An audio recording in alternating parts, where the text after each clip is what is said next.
It was a bright morning and another day of online high school classes. My mother had asked me just a couple of hours prior if I was thinking about what I wanted to study, since I was already nearing the end of my fifth semester.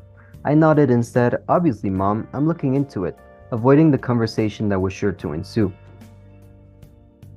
As per usual, I was not paying attention to the class at all, opting to browse YouTube instead.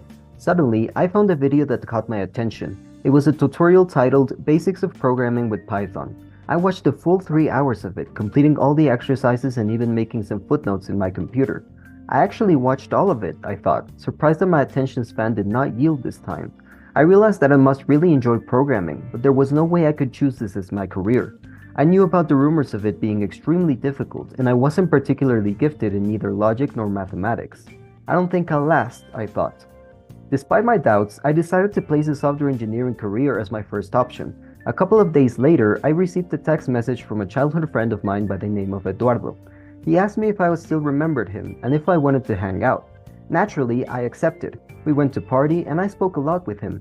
He mentioned that he was going to study software engineering in Campus SEM, so I also told him that I was considering the same but thought it was too complicated for me. He shook his head and said, "You are more than capable. I can teach you the basics if you want, and work with you in group projects. You'll be fine." Despite his words, I still wasn't entirely convinced, so I decided to enroll on the university's pre-software engineering course. It lasted 5 weeks, and I enjoyed every second of it. The more I learned about programming, though, the harder it seemed, and I couldn't shake the feeling of being incapable or inadequate. I decided to talk with my mom to see what she thought, and to this day I remember her words perfectly. "Whether you are capable or not is your choice, and your choice alone." With this newfound confidence, I formally decided to pursue software engineering. Finally, the first week of classes arrived. Although I was still in the pandemic, I figured that my old and outdated study habits of literally ignoring class would not be sufficient this time. I paid full attention, made notes, consulted with Eduardo, and watched even more tutorials. Math was hard, but by the end of the week, I got 90 in the derivatives quiz that I thought I had bombed. This was a turning point for me. It was here when I realized that I had embarked on an amazing journey.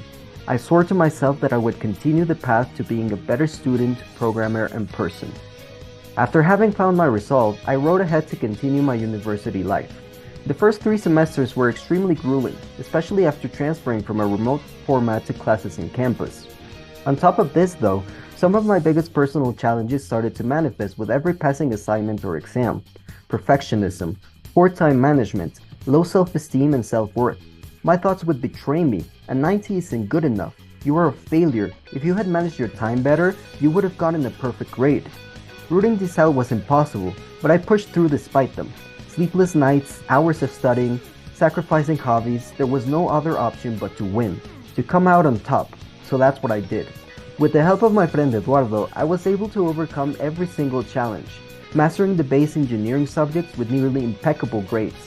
Now it was time to move on to true software engineering. As I navigated my way through the 4th semester, learning new things and meeting new people, one girl really stood out to me. She studied robotics, but despite our different career choices, we had so much in common, sharing the same issues relating to perfectionism and self-worth. In less than a month, we had already become inseparable, going out every week and having deep, thoughtful conversations. Eventually, we decided to engage in a formal relationship, and her emotional support played a big factor in my success as I delved deeper into the more challenging subjects of the career. On the other hand, though, having reached the adult age, I started succumbing to the biggest temptations of my life. I began to party and drink heavily, justifying it as my way to cope with the stress of university, but I hadn't realized that it was destroying my life. My girlfriend gave me an ultimatum. "You are going down the most worthless path. If you do not come back, I will not be accompanying you." This was the first wake-up call. It made me realize how badly I was letting myself go. The second one came soon after. Disregarding my girlfriend's warning, I went to another party. I had this foolish idea that because of my hard work in university and the success that I was having, I deserved to have fun. Because of this mental fixation, I failed to control myself during the party and ended up passing out on my friend's living room. The morning after, my father was the first to confront me about what had happened. Even though he wasn't mad, I could see the genuine concern in his eyes.